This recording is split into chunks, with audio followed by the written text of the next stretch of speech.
ہم یہ سمجھتے ہیں کہ قرآن جو ہے وہ SIGNS سائنس کی کتاب ہے، مطلب دلیلوں کی کتاب ہے، مگر ایسا نہیں ہے۔ قرآن جو ہے وہ SCEINCE کی کتاب ہے، مطلب سائنس کی کتاب ہے۔ اس میں ایسے ایسے زبردست معجزات ہیں، جس کو پتا ہوگا اس وہی تصور کر سکتا ہے اس کا۔ پہلی وہی اتری وہ یہی تھی نا کہ اقرأ باسم ربک الذی خلق، کہ پڑھ اپنے رب کے نام سے جس نے تجھے پیدا کیا۔ وہاں پہ یہ نہیں لکھا تھا کہ تم نے صرف دین کے بارے میں پڑھنا ہے، یا یہ نہیں لکھا تھا کہ دین کے بارے میں ہی پھیلانا ہے۔ وہاں پہ یہ لکھا تھا کہ پڑھ اپنے رب کے نام سے۔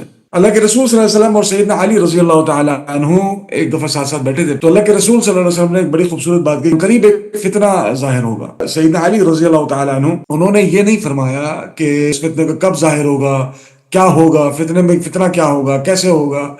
انہوں نے صرف ایک بات پوچھی کہ اس سے بچنے کا طریقہ کیا ہے، صرف ایک سوال جو آج ہمارے لیے مشعل راہ ہے۔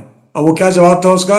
کہ اللہ کی کتاب کو پکڑو، کہ اگر تم اس فتنے سے بچنا چاہتے ہو تو اللہ کی کتاب کو پکڑو۔ آیت الکرسی کے جو شروعات ہے وہ اس آیت سے سورہ آل عمران کی شروعات ہو رہی ہے۔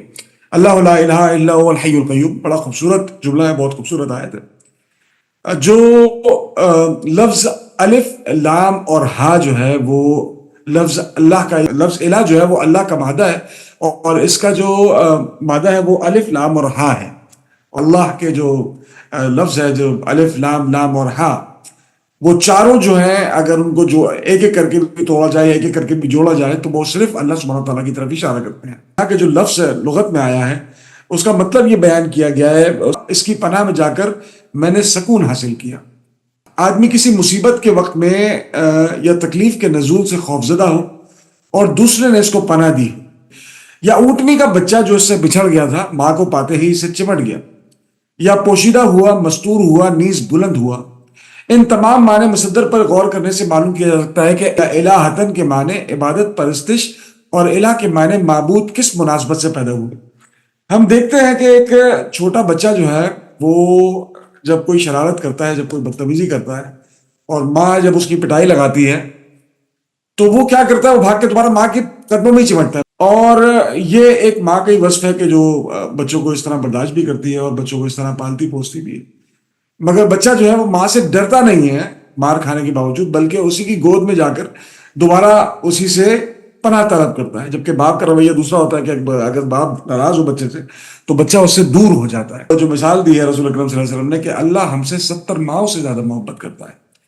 اور یہی جو آج ہم دیکھتے ہیں، یہ جو شیطان ہے، ابلیس، ان صاحب نے یہی بدتمیزی کی، یہی انہوں نے حرکت کی کہ یہ دوبارہ پلٹ کے اللہ کی طرف نہیں گئے، یہ اللہ کی رحمت سے مایوس ہو گئے، جس کا نتیجہ جو ہے ہم آج بھگت رہے ہیں۔ اصل معاملہ یہ تھا نا کہ اللہ کے مقرب ترین فرشتوں کے ساتھ تھا، وہ تھا تو جن، مگر اللہ کے مقرب ترین فرشتوں کے ساتھ تھا۔ اس نے رحمانیت کی وہ لیولز دیکھے تھے جو ہم نے صرف سنے یا پڑھے ہیں، ہم نے دیکھے نہیں ہیں۔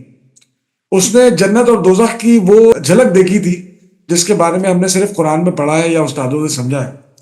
اور اس کے بعد اس نے یہ حرکت کی، تو غصہ تو اسی بات پر ہے نا اللہ سبحانہ تعالیٰ کو، کہ سب کچھ پتا ہونے کے بعد اب وہ پلٹ کے نہیں آیا اللہ سبحانہ تعالیٰ کی طرف، جبکہ اللہ کا ورڈ، جو اللہ کا جو مادہ ہے وہ یہی ہے نا کہ پلٹ کے اللہ تعالیٰ کی طرف آئے، چاہے تو نے گناہ کر لیا، اللہ کی رحمانیت سے تو برگزشتہ ہو گیا۔ تو وہ جو غصہ اللہ سبحانہ تعالیٰ کا ہے، بار بار قرآن میں جب کوئی چیز امپورٹنٹ آتی ہے نا تو بار بار آتی ہے، بار بار آتی ہے، بار بار آتی ہے، اور یہ اللہ سبحانہ تعالیٰ کو شدید غصہ تھا اس بات پر۔ اسی وجہ سے یہ شیطان کا جو معاملہ آیا، کئی دفعہ آیا قرآن۔ انسان کئی دفعہ نماز چھوڑتا ہے، کئی دفعہ جو ہے بدتمیزی کرتا ہے، ایک دفعہ پلٹ کے اللہ سبحانہ تعالیٰ کے پاس جاتا ہے تو کیا ہوتا ہے، اللہ سبحانہ تعالیٰ کہتا ہے میرے پاس اگر تم آسمان تک کے گناہ لے کے آؤ گے یا سمندر کے جھاگ تک کے گناہ لے کے آؤ گے تو میں معاف کر دوں گا۔ انسان کے ذہن میں عبادت کے لیے اولین تحریک اپنی حاجت مندی سے پیدا ہوتی ہے۔ ہم یہ سمجھتے ہیں کہ ماں باپ نے ہم کو پیدا کیا، ماں باپ نے ہم کو پالا ہے۔ اگر اللہ نہ کرے نعوذ باللہ میرا تعلق کسی ایسے گھر سے ہوتا ہے جو کہ ایتھیسٹ ہیں تو یہی معاملہ ہوتا، میں یہی سمجھتا کہ میرے ماں باپ نے مجھے پیدا کیا، یہ سارا انوائرمنٹ جو ہے وہ خود کا خود بن گیا اور خود کا خود سب کچھ ختم ہو جائے گا۔ کہ اللہ سبحانہ تعالیٰ نے ہمارے ارد گرد ایک ایسا انوائرمنٹ کریٹ کیا، ایک ایسا انوائرمنٹ کریٹ کیا جو کہ انسان کے لیے، انسان کے زندہ رہنے کے لیے ضروری تھا۔